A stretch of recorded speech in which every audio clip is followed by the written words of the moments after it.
End Ramzan ceasefire is the hashtag on big story number 2. The question is, will this ceasefire backfire? That's the Twitter poll question and the Newshour asks. We'll set all of that up, but I'm just telling our viewers before we get into the story, get onto the Twitter, get onto involve.in, tell us what you think.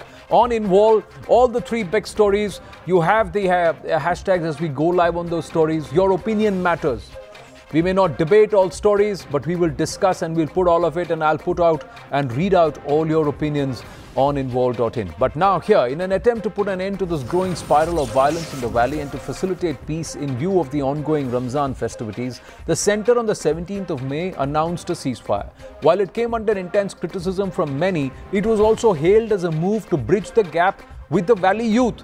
Now, but despite the best efforts, the attack against the security forces are far from over. Now, have a look at this video. This video on your screens is a chilling image of how our braves are being targeted. This is a BRO, picket or a unit, where one of the Jawans, the beacon Jawans, got injured because this grenade was lobbed. Now, see how it happens. This guy gets off a car, this terrorist, comes across the wall, and it's like जैसे हम कचरा फेंकते हैं across the wall. Lot of people do it. जब कोई देख नहीं रहा होता, he's lobbed a grenade. Then he gets into the car that's waiting there, counts the secondage for the blast to happen, and then the car drives away.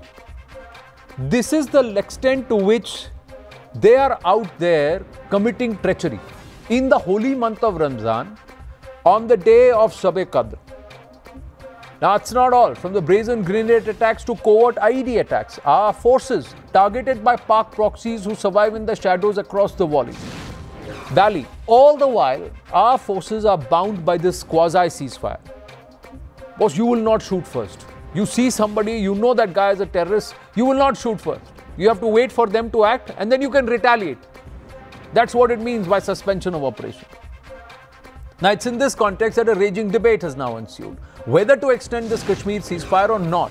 There are legitimate arguments to support both sides. While many argue that the ceasefire has helped break the cycle of violence in the valley, there are others who claim that the ceasefire would leave unchecked sprouting terrorists. The relentless attack on the security forces is also one of the main reasons pointed out, making one wonder, will this ceasefire backfire? Let's debate this. Saber sniping on the Newshour tonight.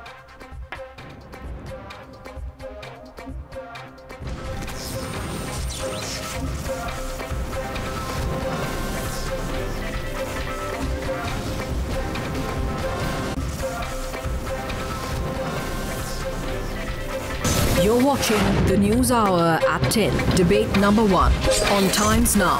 Super Prime Time.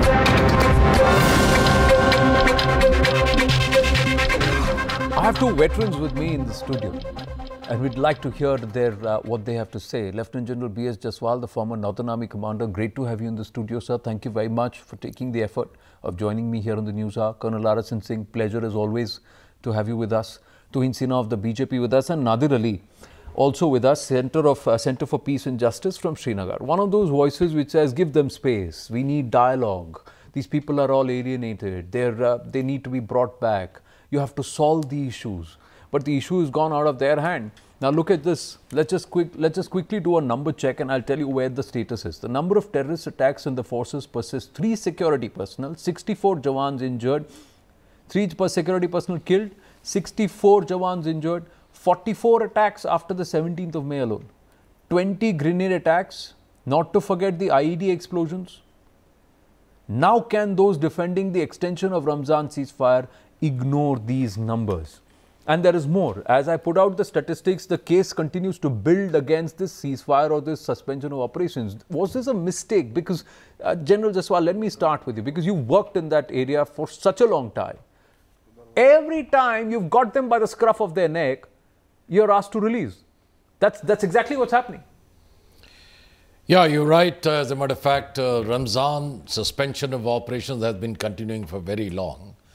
But this year, the government took a very considered decision for whatever reason. They know the best. And during the Ramzan, the terrorist activities did decrease as compared to the previous years. But what we didn't realize during this time was that the terrorists did get space to reorganize and regroup. Resultantly, the moment Ramzan was off, thereafter, the terrorist activities have increased manyfold. Now, this particular thing, the terrorists were actually on the run all throughout. In my opinion, their larger aim with the government, I really won't know because they're privy to it. But as a military man, once you are in a position of advantage, never lose it. We were in a position of advantage that stage, and the center of gravity of terrorist activities had to be shifted from South Kashmir to North Kashmir because there was a lot of inflow which was coming in, and resultantly, a lot of kills were taking place.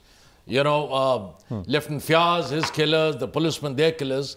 So people have revolted virtually, except for Shopian, there is still certain activity over there. They have shifted it, so we had caught them by the scruff.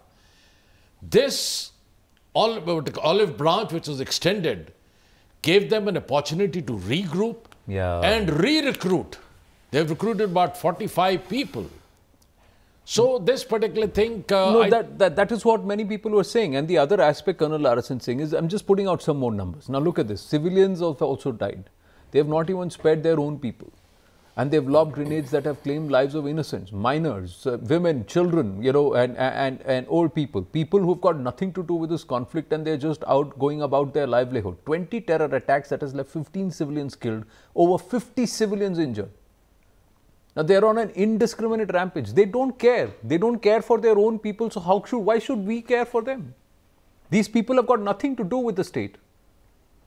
No, I think over the years, you know, this sanctity of Ramzan is, you know, being compromised with every passing year.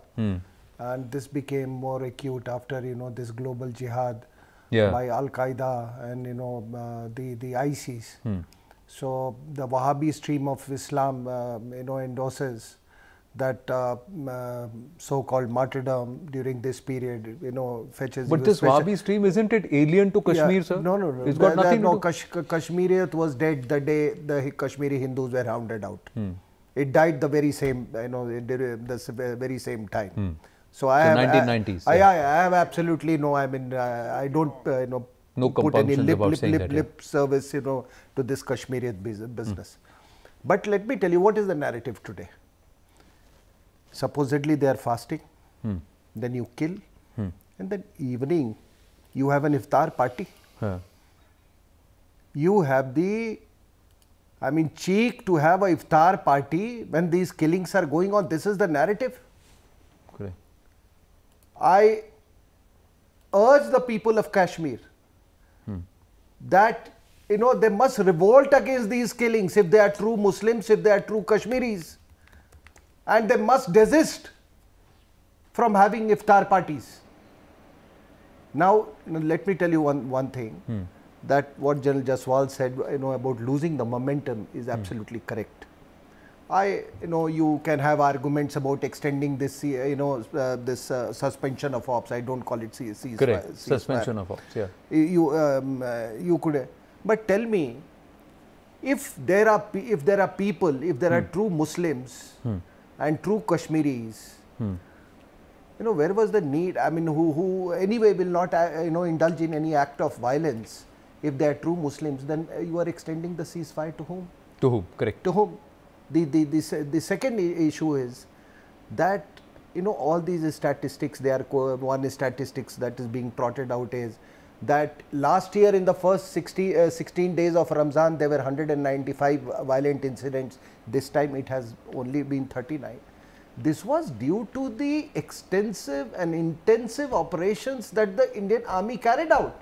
So for God's sake, why have you lost on that momentum? And that too when, you know, this Ramzan, this Amarnath Yatra is just around the corner. Correct. So therefore, see, when you pass such you know, orders, or, you know, when you adopt this kind of a policy, remember, you are sending a message to the environment, and you definitely, you are, you know, it's quite literally saying you are playing with the, you know, the desired degree of alertness. And tell me, sir, there has been a direct link now. By doing this suspension of operations during the month of Ramzan, you're directly linking religion with whatever is happening in the state. You are doing it. The state itself is linking it and people are also doing it. But tell me this, Hizbul Mujahideen, 2 recruits. Al-Badr, the Musa gang, Al-Badr comes back and 9 recruits. Ansar Ghazwatul Hind, 1 recruit. Lashkar-e-Toiba, 1 recruit. These are the officially listed recruits which have happened. 64 locals have joined various terror outfits till the first half of Ramzan. 13 more have joined in that short span that followed. So through the month of May, this is the number. April, May, this is the number. Nadir Ali, tell me, how is this religious? And how is what happened last night at the Jama Masjid religious? How is that bringing glory to the religion and to the holy month of Ramzan? That the ISIS flag flies on the ramparts of the Jama Masjid, and you have chants of Musa Musa and Pakistan being chanted right outside as Mirwais walks out. How is all that okay? In the name of religion. No, Anand, can I speak now? Can I speak now, Anand? Yes. Thank you, Anand. You know, you have brought experts here. I'm not an expert. As a Kashmiri citizen, I will tell you first, it's very unfortunate, and we highly condemn to our 2 JNK police officers has been killed by militants. It's very unfortunate and it's highly condemnable. Second thing is, you know, as you discussed, as you put religion in Kashmir cause, it's totally different. You know, youth raises pro-Musa slogans, as they raise ISIS posters. It's just a provocation and nothing else. But the actual point is, you all have been discussing about the ceasefire. Just a provocation and nothing ceasefire else. Is a very welcome step. It's just a provocation or nothing else. They are saying Musa se nata kya, it's Islam. And Pakistan say nata kya, it's Islam. It's Allah who binds us with Musa, binds us with Pakistan. That is all right. Start a sincere dialogue, these kinds of provocation will be ended here. What kind of kids? You accept, Nadir Ali, that it is gone beyond your hands also. It is gone beyond your hands also, because this is no longer about Azadi or a political solution. This is about establishing the rule of the Sharia or establishing a caliphate. Ummah, it's because of PDP-BJP alliance that we have lost everything in Kashmir. What have you lost? These people are don't even bother. They are targeting civilians who refuse them. They are ready to kill those people who refuse to subscribe to their brand of terrorism. And you are trying to bat for them. You know, no one is, you know, who we condemn the killings. Come on, don't condemn the killings. Will you condemn Mirwais Umar Farooq? Will you condemn him for giving a platform for these people to try and hoist the ISIS flag over the mosque? You are using the holy corridors of a mosque of the Jamia Masjid the platform. We have a democracy here. We have a democracy here. We have democratic institutions here. Everyone can raise his voices. No. Oh, so now suddenly democracy comes to the fore. Let me tell you, you talk about the ceasefire. Let's come to the actual point. This is hypocritical. Come on. Ceasefire is a welcoming step. It's a relief for people of Kashmir. What relief? No, Trump and people would join hands. You got nothing to say about that person who was lobbing a grenade. People can breathe easily here. जो इंजर हुआ इंसान नहीं है. Why have so many grenades been lobbed? Anand, you talk to Kashmiris here, how they are feeling with this ceasefire. RSN Singh. Young girls got hurt the other day. Hospital लेके जा रहे थे उनको. So कहाँ गया आपका? तब आपके खून के आंसू नहीं हुए. तब वो ड्राई हो गए sir. Why? Because it was your own people. So-called your own people. Don't get emotional. 1 minute. You are not killing in Kashmir. Do you want me to shout over you? Do you want me to shout over you? Anand, two very important quick points. Read Zakir Musa's interview, or it is there in the YouTube.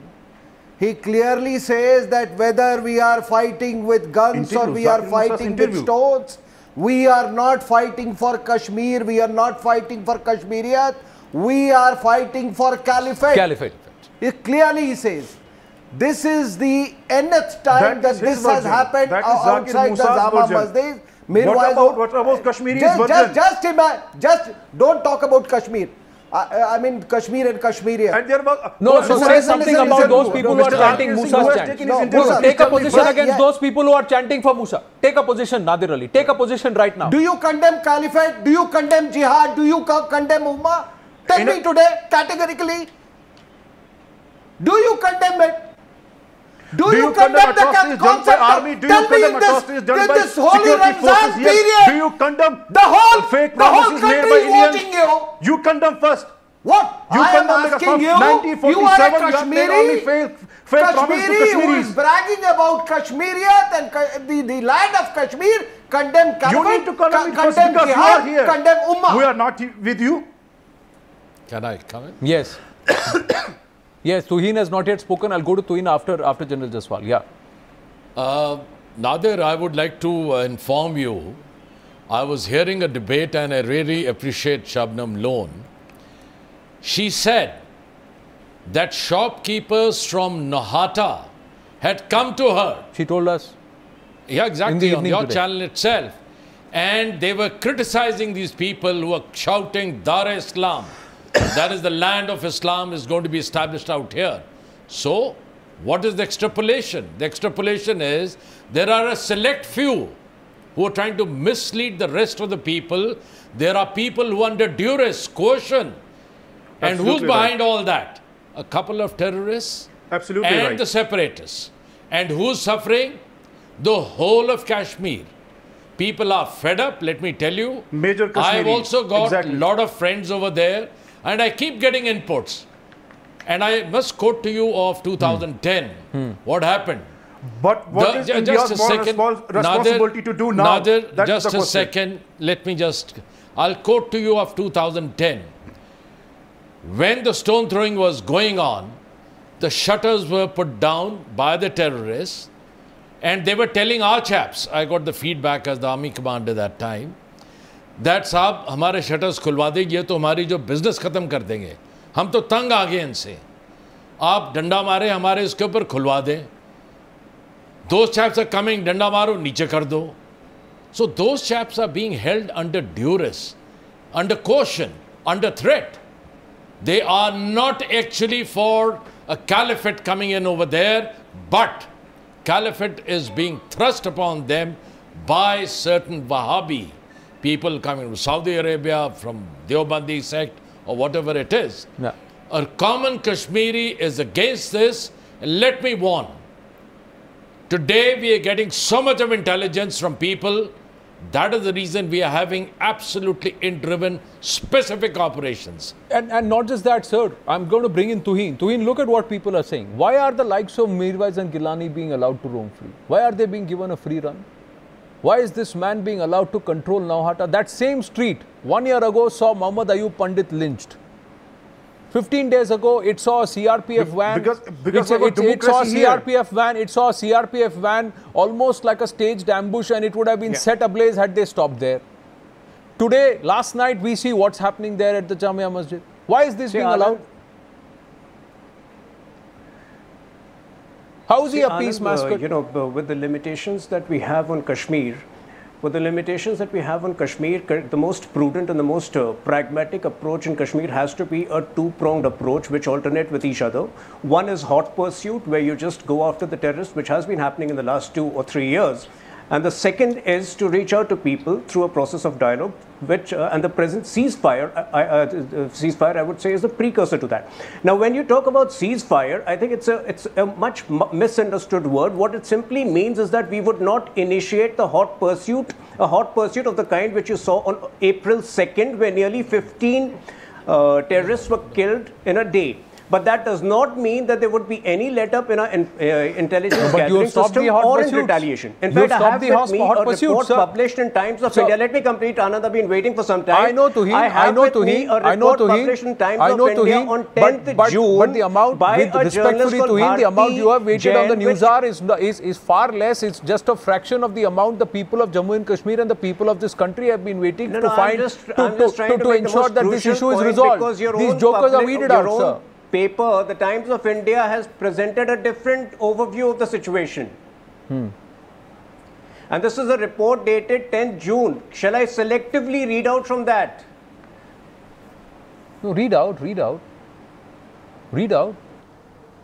I'm talking So, I'm showing the visuals. A journalist called Bharti Jain has... We are showing the visuals for you. We are showing what's the reality. No, the visuals are, you know, I have been a part of this debate both in 2016 and 2017. Yes. And I can tell you that the situation in 2017, around the time when Ayub Pandit was killed, and in 2016 when, you know, for nearly 2 or 3 months the valley was shut, 4 months, were far worse. No, but the situation even today is pretty volatile. Yeah, but the people who are the inciters, the people who are the inciters, the people who have now turned the narrative of this being about setting up the Ummah or a caliphate are still roaming free. They have been given a free hand. No, please understand that for those selective people who root for the caliphate, there is also Tajamul Islam and his family, and that ilk is also growing. It's a very peculiar phase in the history of Kashmir. On the one hand, there has been a marginal increase in militancy, but on the other hand, if you look at the number of people who are lining up for government jobs and for police jobs, it's amazing. So now the challenge over here is for us to reach out to that section who want to be with India. It's a very nuanced, it's a very calibrated, and it's a very difficult approach. RSN Singh differs. We have 3 callers who are on the phone line. I request you to please stay on with us. RSN Singh, and then we'll go across to Gurudev, Nalin Kumar and SS Phogat. One is, just because people are lining up for government jobs, that doesn't make them pro-India. A lot of people, government servants, crossed the LOC in 90s to take take training in POK. We are aware of it, so let's leave it at that.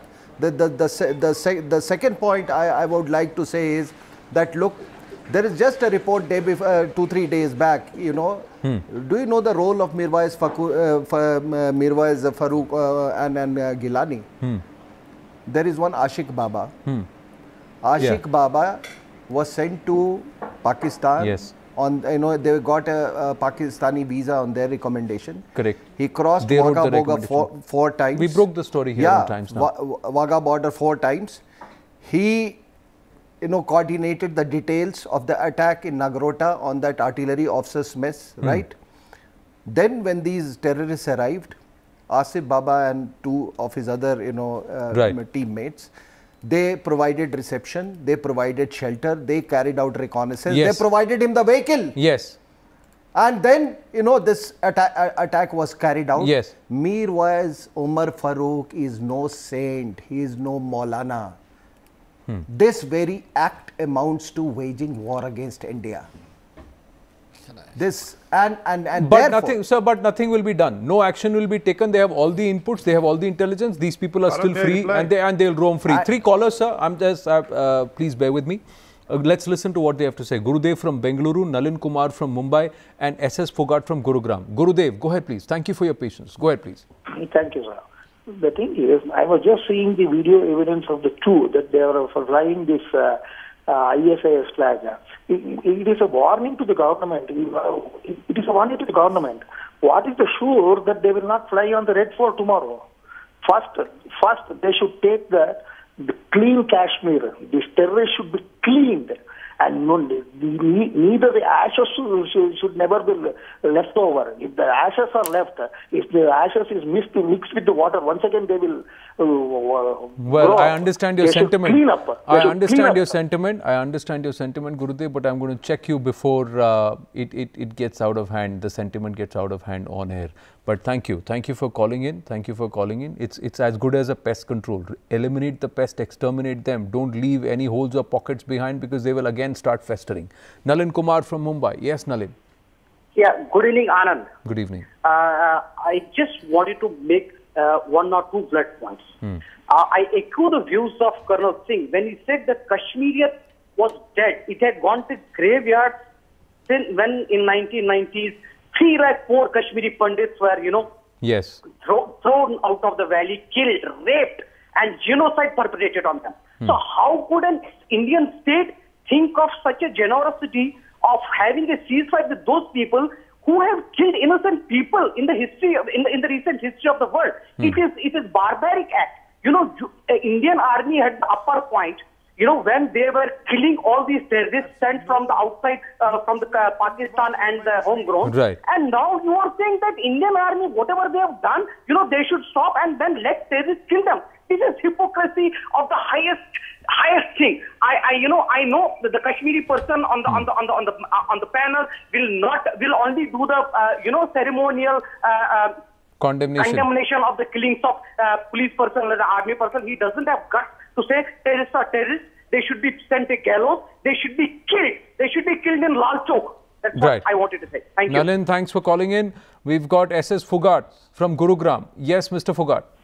Mr. Anand, I would love to inform through your channel the common man on the street is deadly against this so-called ceasefire. It has really given the space much needed rest and all this wherewithal to marshal their warlike stores to hit hard whenever the ceasefire is broken. So how long can we go on taking the martyrdom of our soldiers for granted? You are not the first person, Mr. Fugat, who has come out and aired this sentiment, General Jaswal. They have said, you guys want to play your politics? You go and stand there and you go and stop them. Let all those lobbies go and stop them. Let us see these people, Manishankar Iyer and that rest of the ilk, stand there at Nauhata, Lal Chowk, at any of these places in Shopian, Anantnag, wherever, and stop these people. Don't put our braves there. Don't spoil our livelihood as people. This is the sentiment that's come across through the day. You see, you're right. The national sentiment today, which is being evoked and being spoken of, or these speakers have also said, is exactly this. This olive branch which has been extended to them was not worth it. A soldier is doing his duty out there, and the very catalysts, the separatists, they are fanning it further, the terrorist activities, Islamization, Dar-e-Islam. And what has happened after that? The army, generally because I was there, before the Amarnath Yatra, we used to churn this Dachigam area, Sonamarg, Ashmatam, Tral, Warwan Valley, so that nothing congregates towards the route. We have not launched operations there because of the suspension of operations. We have hardly any time. Tomorrow, if there are casualties out there, well, what happens? Absolutely, sir. That's the biggest point. So for one aspect of Ramzan, you're compromising another very important Amarnath Yatra. So there are a lot of... we've not even learned the lesson from what happened last year. Despite all the security measures in place and there was no suspension of operation, we had the buses being attacked and we lost people. Now, sir, I have to wind up, but here is the Newshour opinion. The Newshour opinion is that the army and the forces are right in raising their concern with the Union Home Minister, but there is scant reception for the overture of peace. Terrorists who have been pinned have been allowed to regroup. The government is unable to stop alienation of the youth. Extension of the ceasefire could endanger the safety of the Yatris, just like General Jaswal just made a point. You can't sacrifice braves at the altar of politics. That's the sentiment of the people of this country. I thank our guests for joining us in the Newshour tonight. Have to move on here.